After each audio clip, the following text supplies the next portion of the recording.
En el río Yaqui. Adelante, doctor. Muy bien. Pues aquí de la ponencia que nos presentó Ricardo, pues prácticamente me da la pauta para hablar precisamente de lo que ha generado precisamente estas consecuencias, que por lo menos en el caso que se ha venido trabajando del río Colorado queda muy claro, pero también podemos decir prácticamente todas las cuencas del país. Entonces, este trabajo versa precisamente sobre este sistema de presas en el río Yaqui, a partir precisamente de la constitución de la Comisión Nacional de Irrigación del 1926, que va a tomar la responsabilidad de invertir y construir obras de las grandes presas de almacenamiento precisamente para la irrigación. En el caso del Yaqui, para esas fechas de 1926 ya había una infraestructura hidráulica que comprendía canales de derivación y una presa precisamente en Los Hornos, realizada por la compañía constructora Richardson, que había continuado los trabajos de la Sonora Sinaloa Irrigation Company. Tendremos en este caso precisamente proyectos, precisamente a partir de la potencialidad de la llanura semidesértica y desde luego con la presencia del recurso agua por esta cuenca que es la más importante del estado de Sonora en términos de su extensión y que también es una cuenca binacional, y a partir de lo que hemos estado escuchando el día de ayer y la visita antier y la visita de ayer, pues me llama la atención que esta parte, ¿no?, que tiene que ver también con Agua Prieta, pues prácticamente no haya mucha información al respecto y por lo tanto sí estaría también un asunto de interés a historia. Lo importante de esto es que no solamente es para el caso de Sonora, sino que la Comisión Nacional de Irrigación se abocó prácticamente a realizar obras de irrigación, grandes obras de irrigación, precisamente en todo el país, para plantear precisamente que estaríamos ante un proceso de orden nacional, en el ánimo precisamente de poner en explotación miles y miles de hectáreas a nivel nacional. En el caso precisamente de esta primera presa de la Angostura, estaría precisamente en ese proyecto de abrir por lo menos 200,000 hectáreas a la agricultura. Con respecto a lo que se venía haciendo anteriormente, precisamente con las compañías que ya mencioné, sería una cantidad que no iría más allá de las 1,500 o 2,000 hectáreas. Entonces, este asunto tiene que ver precisamente, incluso en el año del 27, que se comenzaron los trabajos de la presa Abelardo L. Rodríguez en Tijuana, o sea, estamos hablando de un proyecto de gran envergadura a nivel nacional, ¿no? Este asunto que tiene que ver con la presa de la Angostura, los primeros estudios comenzaron precisamente en octubre de 1935, y ya contemplaban en ese momento, ¿verdad?, que estaríamos viendo el mapa del lado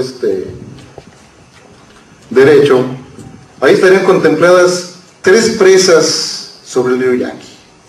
Una, por supuesto, lo que sería Angostura en la parte alta de la cuenca, otra lo ubicaríamos hacia la frontera con Chihuahua sobre el río Aros, y otra sobre lo que tenía que ver ya el Camellón, que sería ya en el estado de Chihuahua. Hay una proyección, y eso es lo impresionante, proyectar 3 presas dentro del mismo río, ¿no? Y las distancias que estaríamos planteando ahí serían de alguna manera de consideración, porque la Angostura, lo que es el Oviachi, hay más de 300 kilómetros de distancia, porque precisamente la parte baja de la cuenca es el enorme potencial que tendría que ser transformado precisamente a través del vínculo entre los dos recursos, tierra y agua, por medio precisamente de las obras hidráulicas.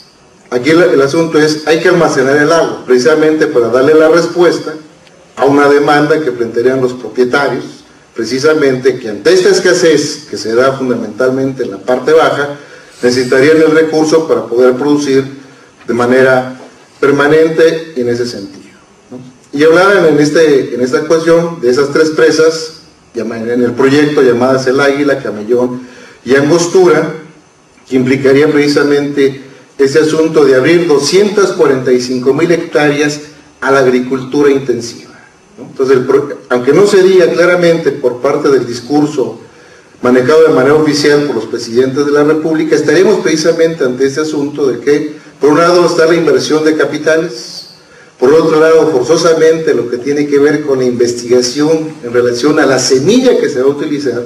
Ya la Richardson antes del 26 había establecido un centro experimental precisamente para el mejoramiento de semillas y por supuesto lo que vendrá después con lo que tiene que ver abonos, fertilizantes, etcétera, etcétera. Lo que se señalaba en la ponencia anterior. Entonces hay un proyecto hidráulico, hay una política hidráulica que en ese momento por supuesto no contemplaba, no tenía esta visión ecológica, ¿no? Y que de alguna manera lo que señaló nuestro colega sería un cuestionamiento y una crítica precisamente a esa política hidráulica que al parecer en este momento el Estado mexicano no podemos identificar en ese sentido una política hidráulica. Entonces, en aquella época sería la inversión de capitales y por supuesto también, en este caso, la construcción.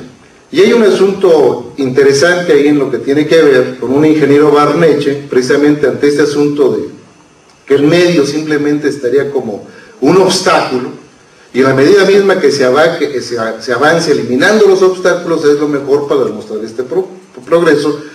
Y ese ingeniero Barneche no tuvo ningún reparo en señalar que había una gran cantidad de álamos que podían ser derribados porque impedirían precisamente el avance de la construcción. Entonces ahí no hay ningún problema al respecto, y en ese sentido tampoco las condiciones en donde tenían que enfrentarse, porque una de las presentaciones de la primera sesión se hablaba de que hay que vencer a la naturaleza, por más obstáculos que nos ponga tenemos que derrotarlo. Y aquí estaríamos ubicando precisamente lo que tiene que ver con el camino de Esqueda, que es el poblado más cercano a lo que tiene que ver la Angostura, que se hizo precisamente para el transporte de la maquinaria, los trabajadores, para llegar, y en la plena sierra sonorense, ¿no? A más de 2.200 metros sobre el nivel del mar. Por eso se hablaría de esta cuestión del discurso.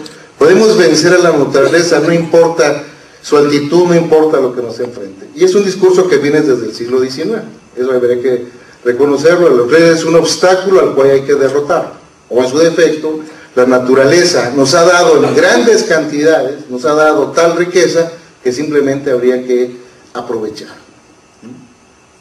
Y por supuesto aquí tendríamos precisamente ya prácticamente la terminación de la presa, una presa de tipo de arco, ¿verdad? Con una cortina de más de 80 metros de altura, y que en ese sentido por supuesto se comenzará a almacenar el recurso, pero es un almacenaje que implica por lo menos 4 o 5 años, siempre y cuando las lluvias sean abundantes en la parte alta, afectando desde luego a los habitantes de poblados cercanos ya precisamente a esta cuestión. En aquella época el poblado tenía el nombre de Óputo, después se cambió a Villa Hidalgo, que comenzaron precisamente a hacer el señalamiento de no ver correr ya las aguas del río, a pesar de que efectivamente la Comisión Nacional de Irrigación se comprometía a comenzar a soltar el agua siempre y cuando se llenara. Pero estamos hablando de que son entre 4 y 5 años. Pero lo impresionante es precisamente esta percepción que se va a tener no solamente desde el gobierno, sino también desde la prensa en aquel momento, la prensa hermosillense. El periódico El Imparcial registró precisamente con respecto a la presa de la Angostura lo siguiente: el más grande y sensacional paso del progreso de Sonora es incuestionablemente la construcción de la monumental presa Angostura, que lleva a cabo el gobierno del general Lázaro Cárdenas y que irrigará unas 300.000 hectáreas de las mejores tierras del estado. Eso era impresionante, ¿no? Entonces, el progreso, por supuesto, que también es una noción que viene desde el siglo XIX, llegaba por fin también en este caso a Sonora. Y por supuesto también nos da la pauta para señalar que Lázaro Cárdenas, además del reparto de tierras, siguió esta política hidráulica planteada desde Plutarco Elías Calles, y a veces se quiere minimizar o no se quiere reconocer esta continuidad dentro de una política agraria por parte del Estado mexicano. Y para el año de 40 prácticamente estaría ya en la última etapa, ¿verdad? Estaríamos hablando de una altura de 88 metros y una inversión de concreto que también se señaló en una de las primeras ponencias de 170.354 metros cúbicos de concreto. Y esto es importante, ¿verdad? Después de 4 años de lucha contra la naturaleza, ¿no? Impresionante la cuestión, se había llegado casi a su término. En aquellos años, estaba hablando del 40, también se edificaban las presas del Palmito en Coahuila y el Azúcar en Tamaulipas. toneladas. La inversión para 1941, en el caso de la presa de la Angostura, era de 6 millones de pesos. Para el año siguiente, en el presupuesto federal, se programaron 55 millones de pesos, es la participación del Estado mexicano, la inversión en este caso, para terminar obras de irrigación. Y claro, en palabras de Manuel Ávila Camacho, nunca antes en la historia de México se había decretado una cantidad de esa magnitud para afrontar el problema de irrigación. Entonces esta presa comenzó a captar aguas el 21 de julio de 1941, por supuesto, con los lamentos de los habitantes de los pueblos ubicados abajo de la presa. Y cito lo siguiente: los pueblos están secos como el desierto, desde que el tapón se hizo efectivo. Las tierras están sedientas y los habitantes también. La Comisión Nacional de Irrigación comenzó a bombear la presa y está echando día y noche un chorro de 12 pulgadas desde hace un mes. En la operación se ha perdido tiempo, el agua y el dinero que cuesta la extracción, pues este pueblo, Óputo, que es el más cercano a la presa, no ha llegado ni siquiera a un hilito. Todo el agua ha sido consumida por el lecho arenoso y seco del río. Hay que figurarse lo que costará darles agua a los pueblos que secó el proyecto Hecho Presa. Si de aquí a dicho pueblo hay 30 kilómetros y en un mes no ha podido llegar el líquido, ¿hay esperanza de que pueda llegar a los pueblos de más abajo? Entonces ya está siendo cuestionada precisamente esa cuestión por la alteración del sistema de vida y la relación que tendrían estos habitantes con respecto precisamente a su río. Hay datos registrados hacia finales del 19, en las grandes lluvias, con las crecientes del río, aproximadamente su cauce alcanzaba los 100 metros y profundidades de 6 y 8 metros. Claro, en tiempo de secas disminuía, pero eso era una cuestión habitual para los habitantes porque saben que había esas dos temporadas.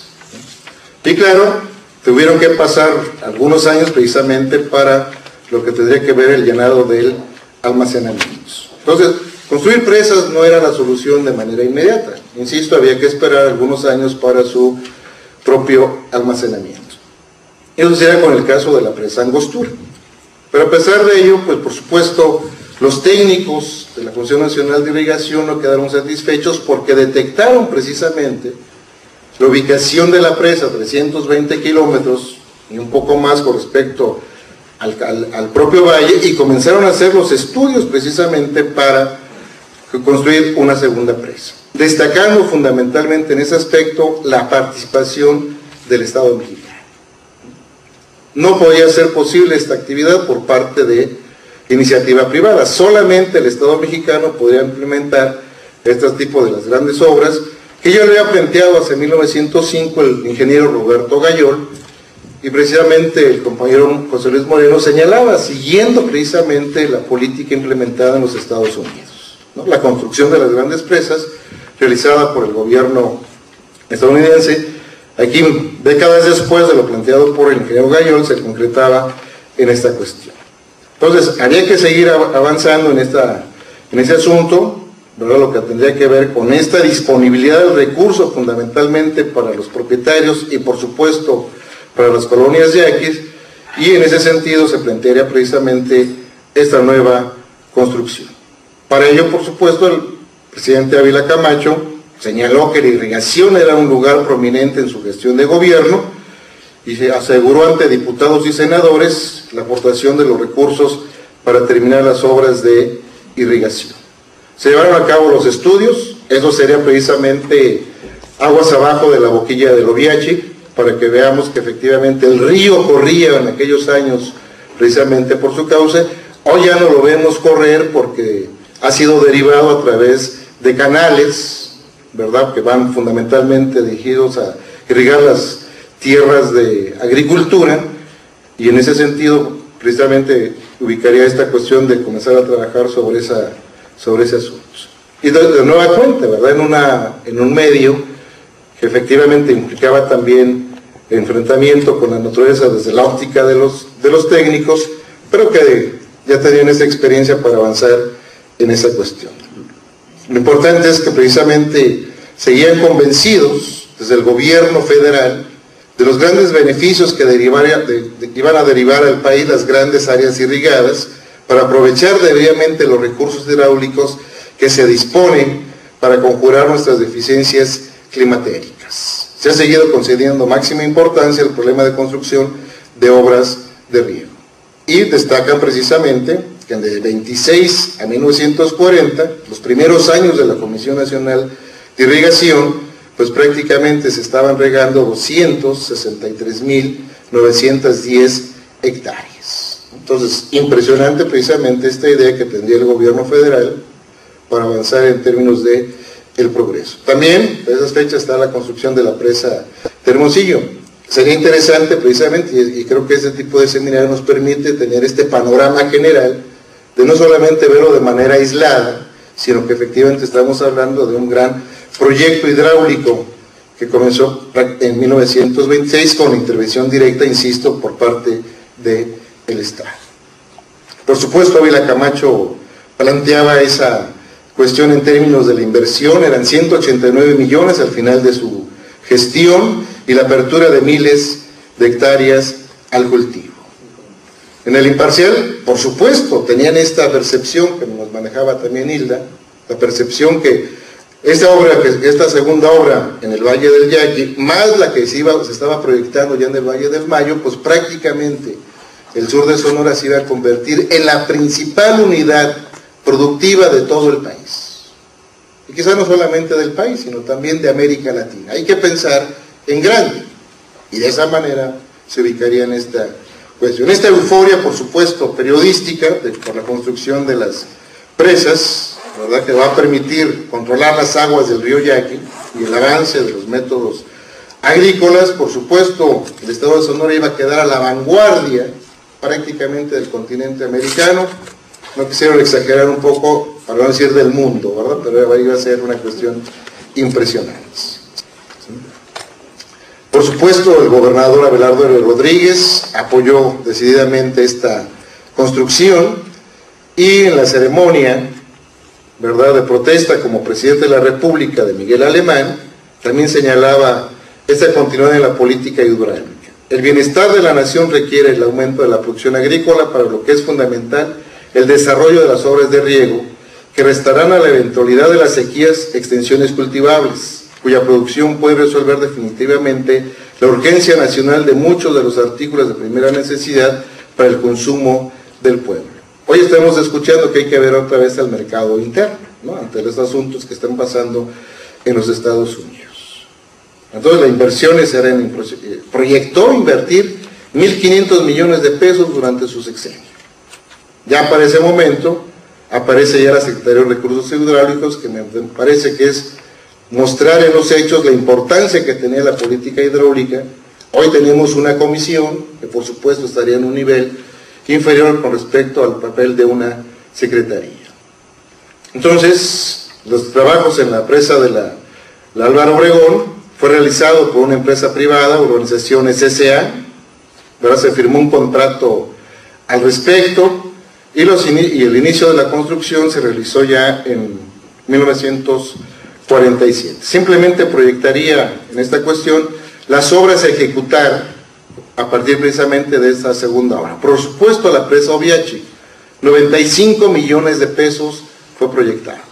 Sobre la margen derecha del río estaría la toma y presa derivadora de Jetacari, 1 millón de pesos.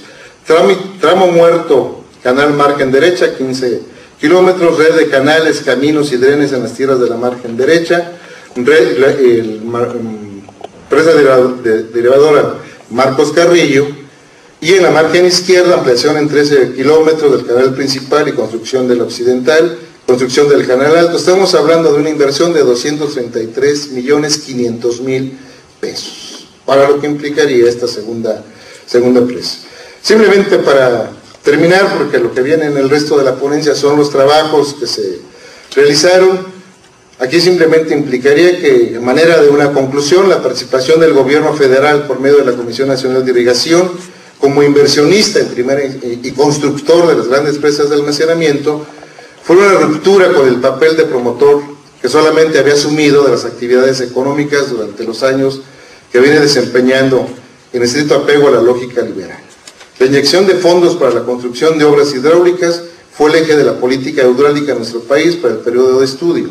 Dicha intervención estatal bajo la guía del mencionado hilo conductor tuvo como propósito la apertura de miles de hectáreas bajo riego para la práctica de una agricultura intensiva, que ya escuchamos cuáles son las consecuencias que estamos padeciendo el día de hoy. Muchas gracias.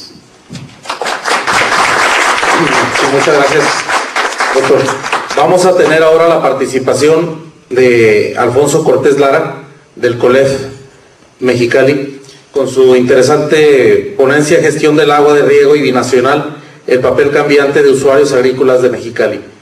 Después de las 4 intervenciones de esta mesa, vamos a tener nuestra sesión de preguntas. Entonces,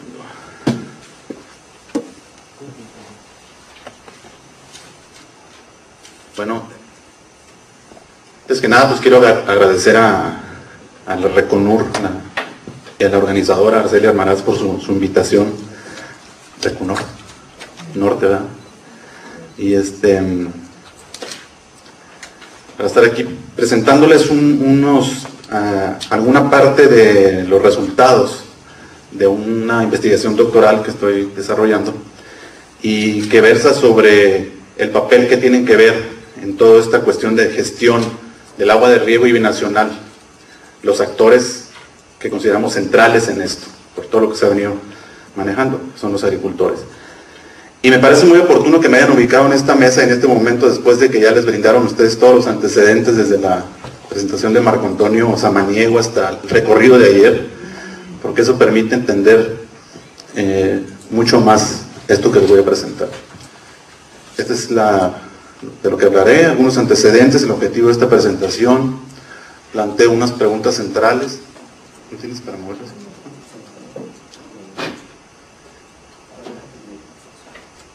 No, está bien así, está bien, sí.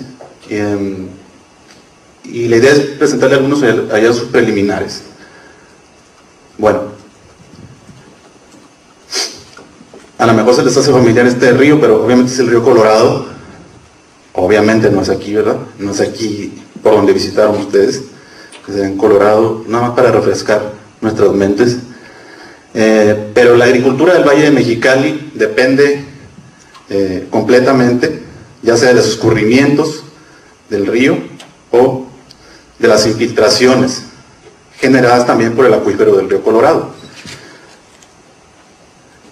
Tenemos que tener presente que variable entre el 83, 85, 90% de la disponibilidad total regional se utiliza en la agricultura, y se utiliza en la agricultura del Valle de Mexicali.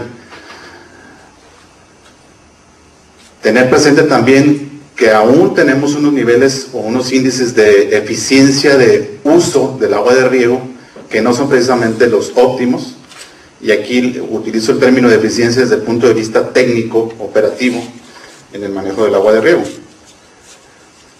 Y que para entender un poco cómo ha cambiado este rol, este papel que han tenido los usuarios agrícolas en la gestión del agua de riego a nivel local, en la gestión en lo que quepa a nivel binacional, pues hay 2 eventos que nos permiten visualizar o mejorar el entendimiento de este rol cambiante.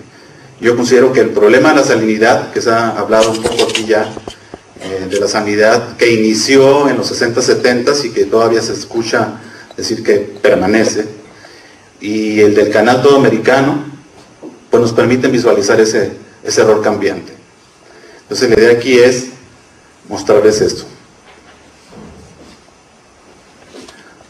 Únicamente para que ubiquen el sector agrícola del Valle de Mexicali, las diferentes vertientes o conexiones que tiene, a lo mejor no se alcanza a ver ahí, pero esas flechitas apuntan en todas las direcciones. ¿Por qué? Porque todas las relaciones que tienen el usuario agrícola entre usuarios, ahora entre intermódulos o intersectorial, a nivel de campo-ciudad, a nivel internacional, nos ubica y nos muestra la importancia que tiene este actor en la gestión del agua al final de la cuenca. Esa imagen también les parecerá familiar, ayer anduvieron por ahí.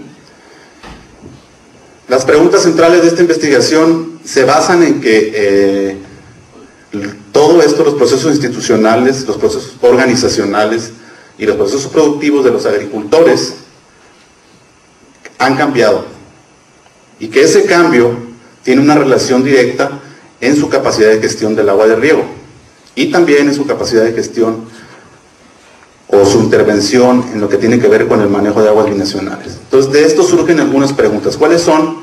Primero hay que identificar cuáles fueron o cuáles son las características de las instituciones, entendidas aquí como los arreglos institucionales de los usuarios agrícolas, en estos dos momentos comparativos. Cómo estos arreglos institucionales han impactado el manejo y la gestión, y los diferencio, o hago una diferenciación a nivel de subregiones en el Valle de Mexicali, porque no es lo mismo el norte que el centro que el sur.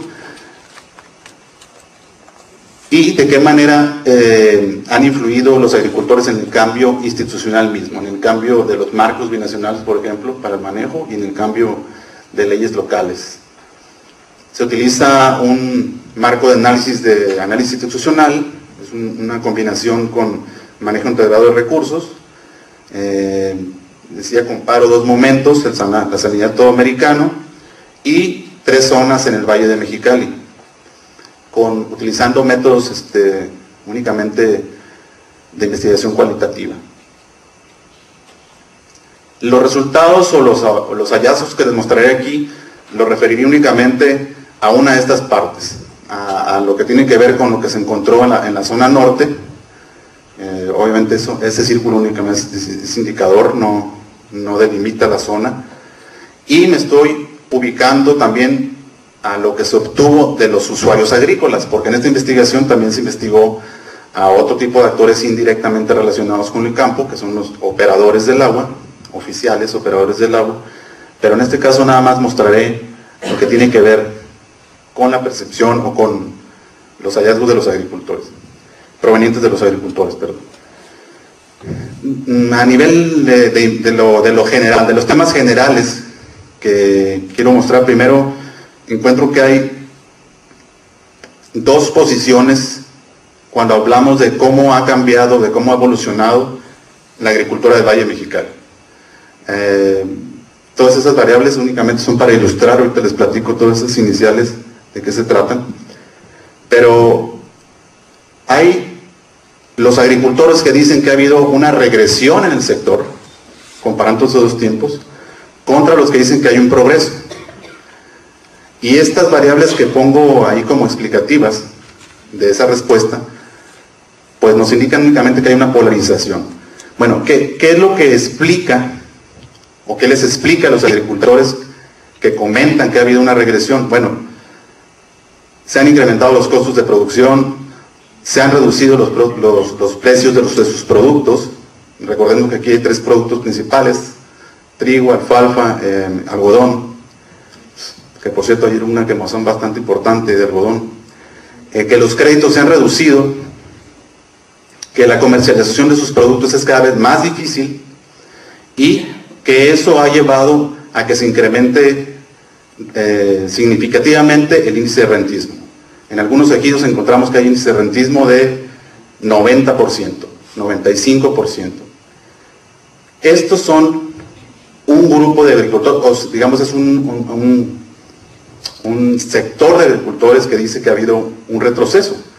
Mientras que los que argumentan que hay un progreso, pues dicen que precisamente esas son ciertas ventajas, ¿no? Que la diversificación de cultivos es una ventaja, que indica que ha habido un progreso, que el cambio en la escala de producción de las 20 hectáreas que se tienen por ejidatario o por pequeño propietario al aglutinamiento de 100, 200, 300 hectáreas es una ventaja, que la productividad de las tierras se incrementan y que el enfoque hacia la agricultura industrializada pues son una muestra de desarrollo. Esto nos muestra que hay una polarización observada, percibida en este Valle de Mexicali, donde se tiene la idea de que no hay una polarización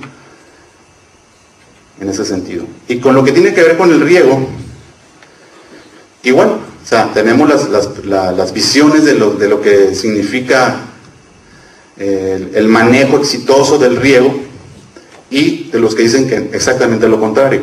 y cada uno tiene sus explicaciones. Los que dicen que ha sido exitoso a la fecha es porque notan que desde un principio había un gasto muy excesivo con los canales que no estaban revestidos, los canales de la red secundaria, de la red terciaria, que había poca tecnología de riego y que ahora en las manos de los agricultores el agua pues está incrementando la eficiencia significativamente con tecnología que está creciendo, aunque los costos del servicio del agua se están incrementando, pero estos son opiniones que nos llevan a decir que ha habido una gestión exitosa. Y los que dicen que está fallando lo explican principalmente por eso, porque ven que hay un incremento en los costos, que hay un incremento en la demanda de ciertos tipos de productores, de ciertos tipos de agricultores, los alfalferos en este caso, que desestabilizan la gestión y el manejo a nivel de riego, que hay una desigualdad en cuanto al trato de los usuarios, no todos son iguales, y eso dificulta, y eso ha creado conflictos internos a nivel de distrito. Pasando por el punto que tiene que ver aquí, que tiene que ver con aguas transfronterizas. Los agricultores que dicen que está fallando la gestión a nivel local, dicen también que la cuestión de aguas transfronterizas tiene una implicación directa en esa falla de gestión. Entonces aquí hay una diferenciación notoria. Y entrando ya a los asuntos principales, voy a poner los tres de una vez. Cuando hablamos cuando se les consulta sobre la problemática de la salinidad, bueno, hay muchísima información al respecto, pero es interesante rescatar de manera directa. Generalmente los estudios que hay sobre la problemática de la salinidad son estudios técnicos, son estudios que provienen de instancias de gobierno, las publicaciones o de corte histórico, pero hay muy pocos estudios que tengan que ver con la percepción directa que tiene el usuario. Y en este caso se entrevistó a personas que vivieron o que vivieron los dos momentos y afortunadamente aún viven. Y claro que identifican que hubo un problema de salinidad muy fuerte, de un daño ocasionado por la salinidad, que identifican por la mezcla de aguas que se hizo aguas arriba, provenientes del drenaje de Yuma, que dio origen a la ruta de la sal conocida que está en la zona centro del valle. Ustedes anduvieron por allí ayer a la altura del Ejido Nuevo León y toda esa zona, que los rendimientos se vieron afectados a nivel general y a nivel individual en las parcelas. Pero estos dos aspectos, estos tres últimos, digamos, es algo de lo que no se habla mucho. No se habla mucho de que cuando se vino la problemática de la salinidad hubo una deficiencia de créditos para los agricultores, es decir, aparte de que fueron afectados por las sales en sus parcelas, el sistema de gobierno tampoco precisamente se alió con ellos, al menos al principio, ofreciendo apoyos. Hubo una restricción de apoyo crediticio, argumentando que sus parcelas eran poco productivas. Esto me estoy refiriendo a lo que la CRI, ¿no? Y aparte se incrementaron los costos a nivel de parcela, porque los agricultores tenían que utilizar una mayor cantidad de agua o tenían que modificar sus prácticas de cultivo para tratar de obtener o elevar un poquito los rendimientos que estaban perdiéndose, ¿no? Los niveles de rendimiento. Este último punto habla de que la salinidad aún es un tema que permanece.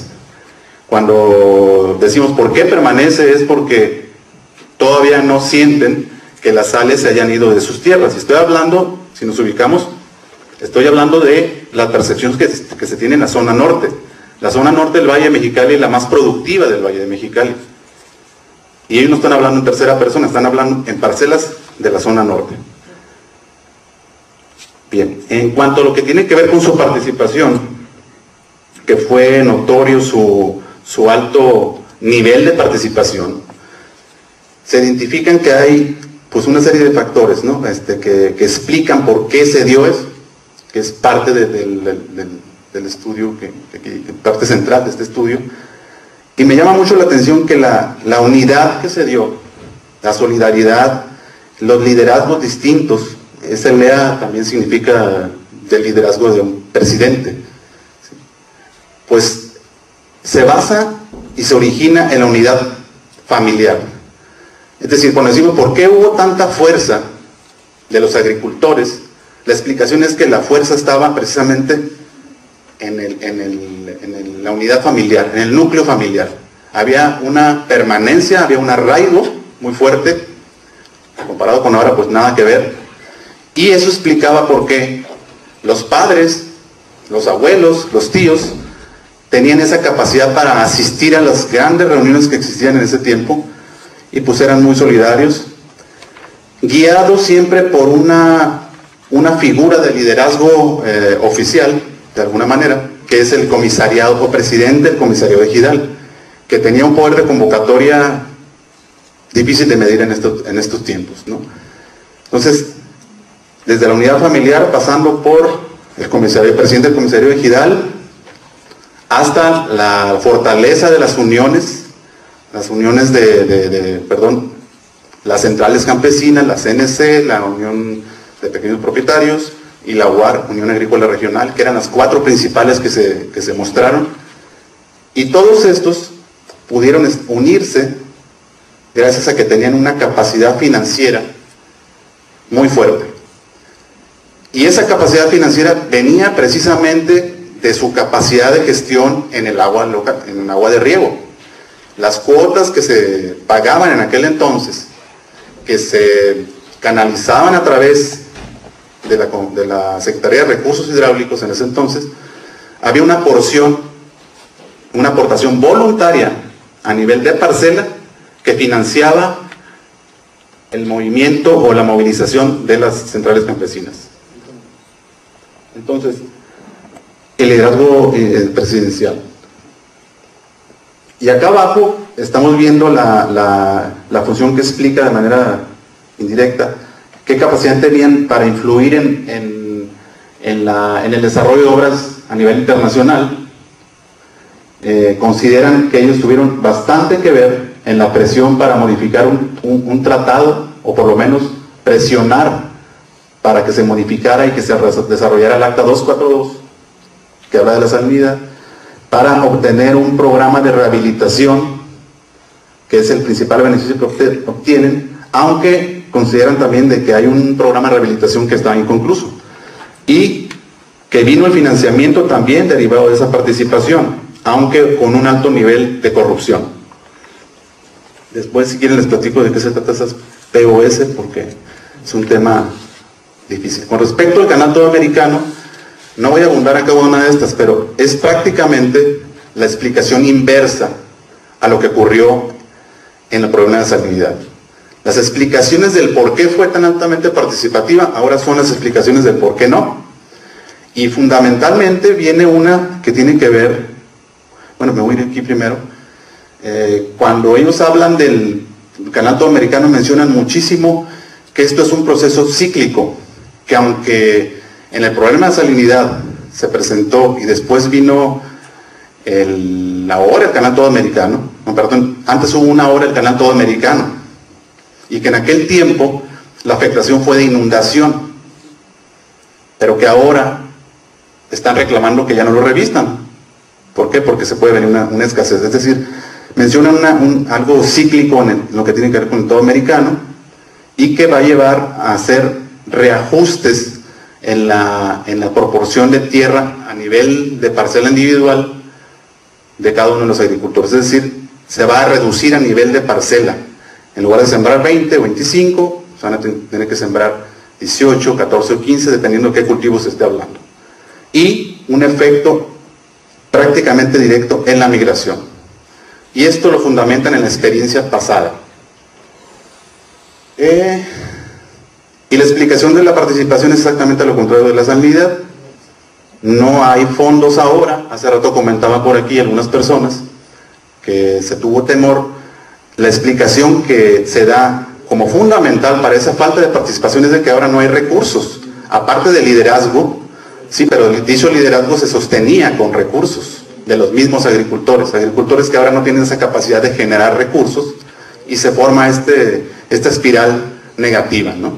Desde los costos de producción, los bajos precios, hasta la participación mínima.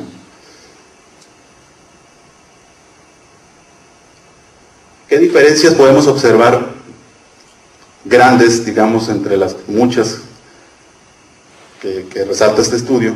Bueno, que el liderazgo presidencial fue fundamental.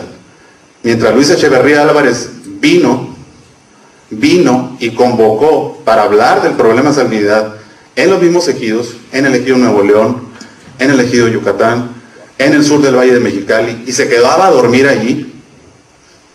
En esta época, los recientes gobiernos no lo han hecho. Y eso lo identifican muy claramente como una falta de compromiso a nivel de alta esfera con el agricultor local.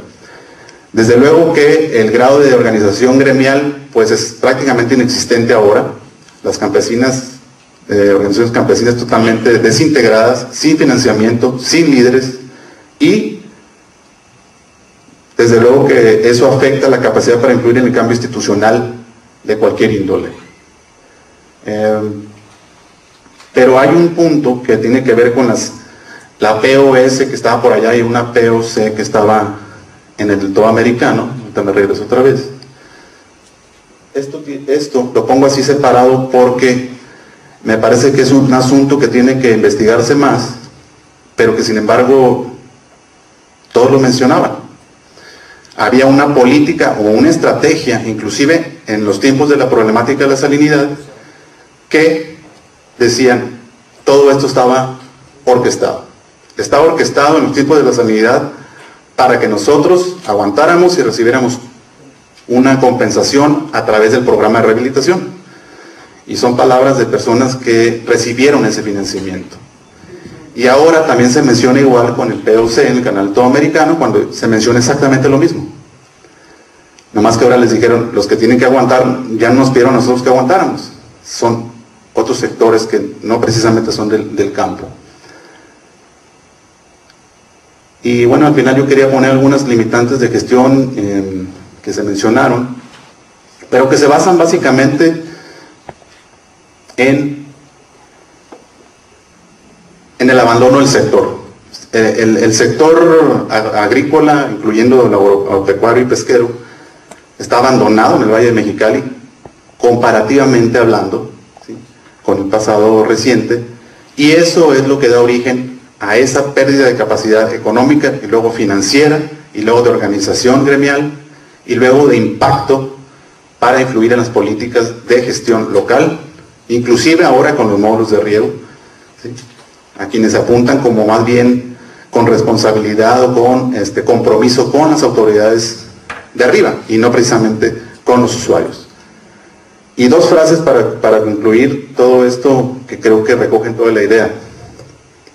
Un ejidatario de aquí, de esa zona del Valle de Mexicali, decía que con respecto a los asuntos de aguas del río Colorado que afectan a los agricultores y mencionaba, y lo digo por lo que nos toca, y sobre todo a nuestros gobernantes, el que calla, otorga. Yo creo que es una frase que todos conocemos y que nos dice mucho también sobre cuál es el sentir de este sector, de este actor local. Y el otro es, el siguiente también es otra frase que todos conocemos, pero que si olvidamos nuestra historia, estamos condenados a cometer el mismo error. Palabras de ellos. Amén. Y vamos a agradecer con un aplauso aquí a Alfonso. Tenemos ahora la participación de Ruth Zamudio López y Arturo Carrillo de la Universidad Autónoma de Sinaloa dentro de la red Recunor, con su tema interesante, la presa Adolfo López Mateos y la creación del sistema de irrigación Humaya. A los ponentes los vamos a llamar al final para la ronda de preguntas que vamos a tener al final. Adelante.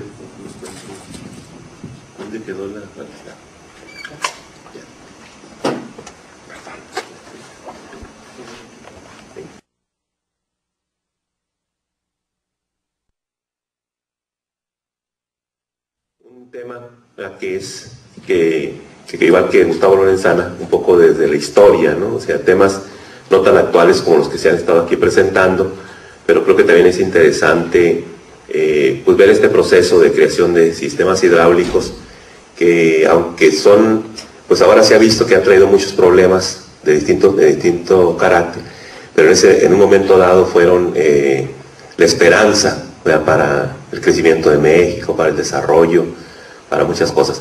Esta ponencia, bueno, la compañera Ruth Zamudio es una asesorada mía que está trabajando este tema, y le sugerí la presa dentro de un proyecto general que tenemos, que es la creación del distrito de riego de 1920 hasta la actualidad. Hasta ahorita estamos efectuando un trabajo de campo en el distrito 2007-2008. Entonces abarcamos todo eso y va incluido varias tesis. Entonces el tema de ella sí ha sido un poquito difícil, porque sobre esta presa, la Adolfo López Mateos, no hay muchas cosas escritas. Por ejemplo, está la primera presa, que es la presa Sanalona, que hay varios libros escritos sobre ella, porque fue la primera, igual que la de Angostura, ¿verdad?, como que se convierte en algo paradigmático para el crecimiento de la agricultura en Sinaloa.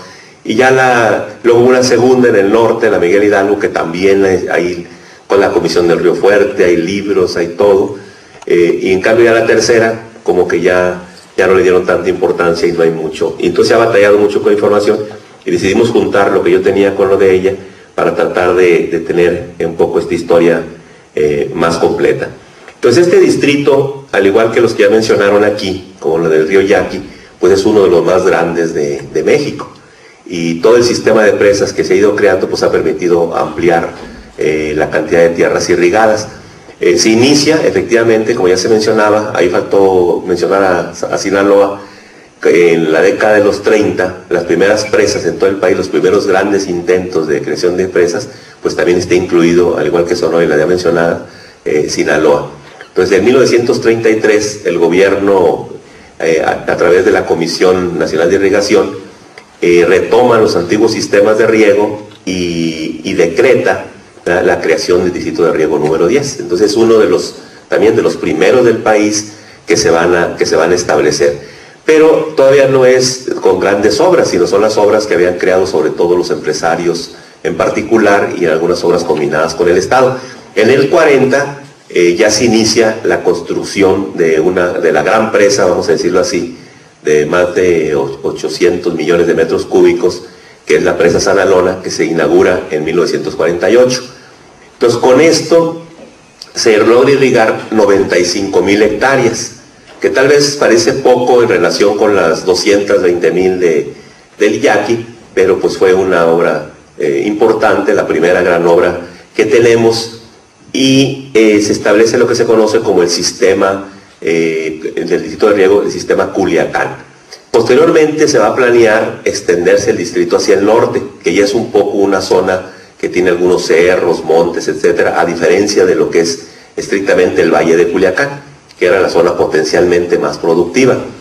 Se empieza con la posibilidad de crear otra presa en 1957, y por decreto, en ese año, en el 58, se adicionan 20,000 hectáreas en el valle, del mismo Valle de Culiacán, pero 70,000 en el Valle de Pericos, que está hacia el norte. Luego un poco más al norte, el 25 de octubre, 65,000 hectáreas más, que sería ya el Valle de Guamúchil. Entonces, todo eso se pensaba irrigar con la nueva presa que se va a inaugurar en 1964. Aquí tenemos un pequeño mapa, ¿verdad? Este sería todo el distrito de riego número 10, y en el sur estaría el distrito del río San Lorenzo, y más al norte lo que sería el distrito de riego número 74. Entonces, aquí podemos ver tres presas.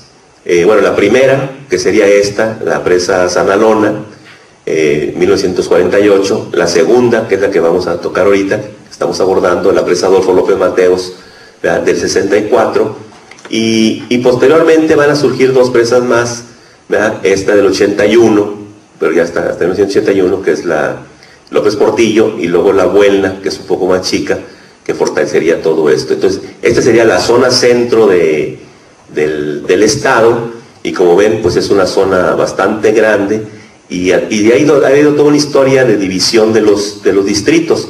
Por ejemplo, el módulo 3.1, que pertenecía a la parte del distrito número 10, posteriormente se transforma al módulo 109. Entonces se separa, ¿verdad?, del distrito número 10. Y lo mismo acá, los módulos estos que estaban acá al norte del río Mocorito, que al principio también pertenecían al distrito 10, también se van a separar. Es decir, ha habido un proceso de transformación, de modificación conforme se han ido creando las presas. La presa Adolfo López Mateos entonces va a permitir que, vamos a decir, a la derecha del río Culiacán, que es este que va bajando aquí, ¿verdad? ¿Dónde quedó el río? Ya se me perdió.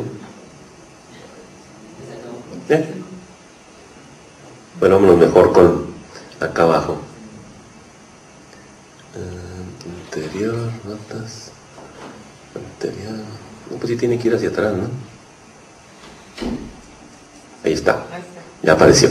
Entonces, lo que está a la derecha se va a crear. Este sería el Valle de Pericos y este sería el Valle de Guamúchil. Entonces van a ser los módulos número 4 y el módulo número 5 lo que va a constituir la parte irrigada de la presa Adolfo López Mateos. Ahorita lo vamos a ver con más claridad.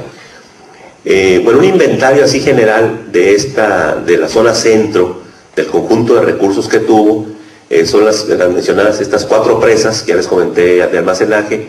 Hubo 5 presas derivadoras, 11 diques, y más o menos la longitud pues está más de 2.000, casi 3.000 kilómetros de canales, 2.600 de drenes. Está dividido en 12 módulos de riego. Había 4 más, pero les digo que posteriormente pasaron a los otros módulos, y una superficie de 241.761 hectáreas. Es decir, todo en su conjunto pues superaría la cantidad que tuvo el Valle del Yaqui. Aquí tenemos así un panorama general de los 4 ríos: el río Tamazula, que está en la presa Sanalona, el río Maya, con Adolfo López Mateos, que estos 2 ríos se juntan y forman el río Culiacán, y al norte el río Mocorito con Eustaquio Buelna y el río San Lorenzo con la José López Portillo, que van a crearse posteriormente. Bueno, de todo esto, ¿cuántas son las tierras irrigadas? Bueno, la Sanalona, con una capacidad de 840.000 más o menos, 840 millones de metros cúbicos, irriga la primera parte, que serían 95.000 hectáreas. La presa Adolfo López Mateos va a irrigar al principio, ¿verdad?, una cantidad más o menos de 90.000 hectáreas, o sea, menor a la Sanalona, pero abarcó, ¿verdad?, también parte de lo que posteriormente va a irrigar la presa de Eustaquio Buelna, y también algo de lo que era la presa del Comedero. Entonces se calculaba mínimo 120.000 hectáreas, pero con un potencial de 154.000, que era la posibilidad, aunque nunca creció tanto, o sea, nunca se llegó a irrigar tal cantidad, pero eso era lo que se tenía planeado. Bueno, aquí tenemos ya un mapa más descriptivo. La parte de, bueno, todo esto sería el distrito de riego número 10, que históricamente ha tenido eso, pero digo, se ha ido separando poco a poco. La parte esta de amarillo, que está irrigada por la presa Adolfo López Portillo, es la zona de riego del río San Lorenzo, que una parte era del distrito de riego número 10.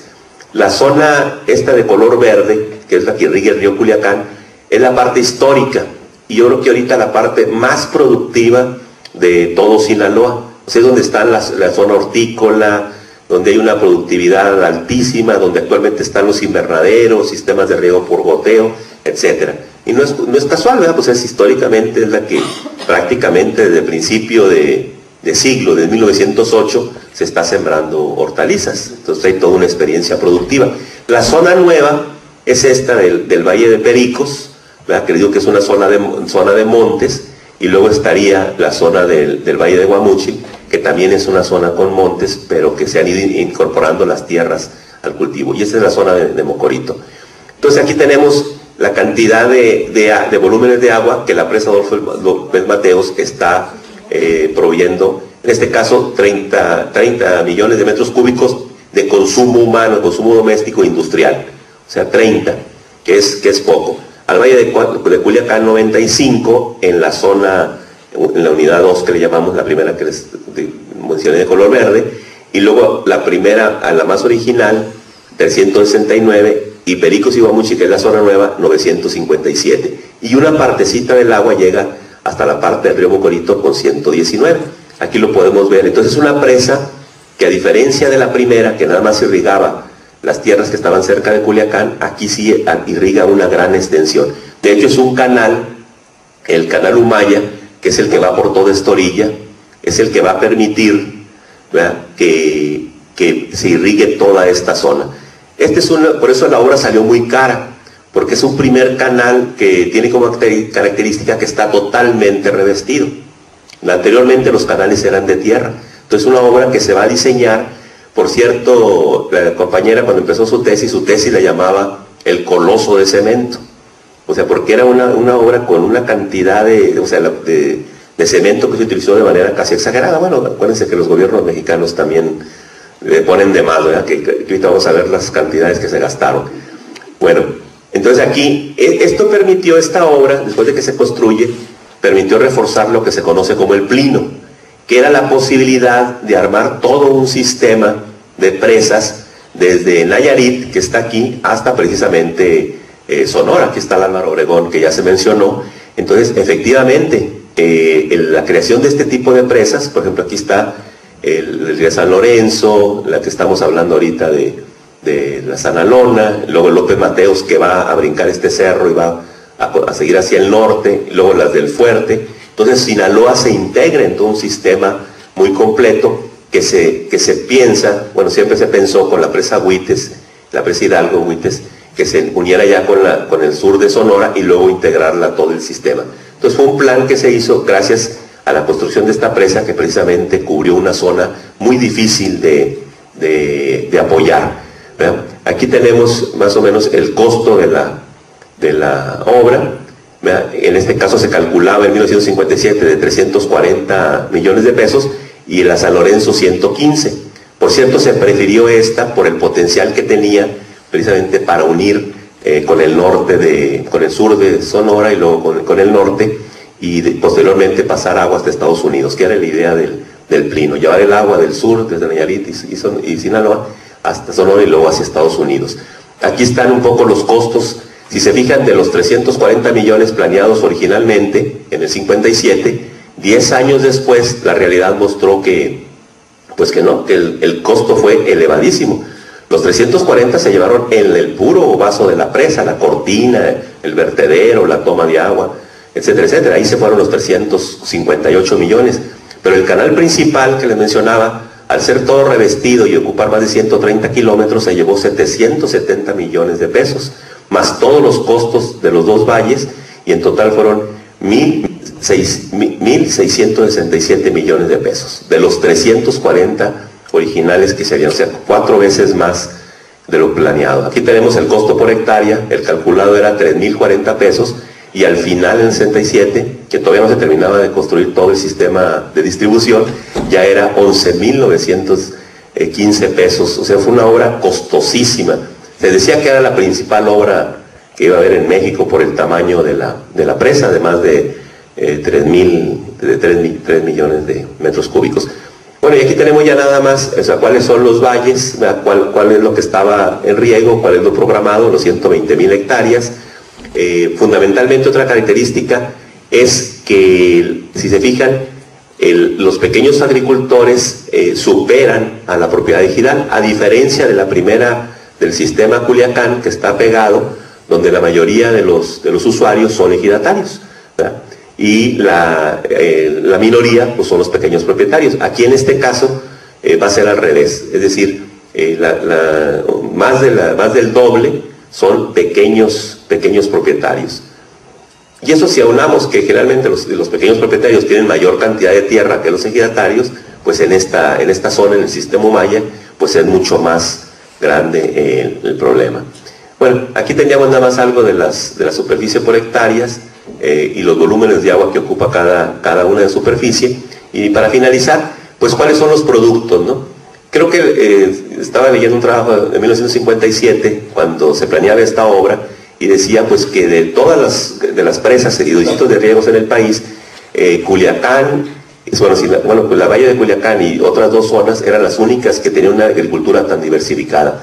Yo creo que efectivamente la agricultura, aunque se nos cataloga siempre como una zona de hortalizas, yo creo que no es exactamente así. O sea, hay hortalizas, hay granos y hay una serie de productos que siguen. En esta zona aquí podemos tener una idea, ¿verdad?, de lo que se está sembrando ahorita, este resultado de lo que estamos trabajando. Por ejemplo, de maíz, pues prácticamente es el mayoritario.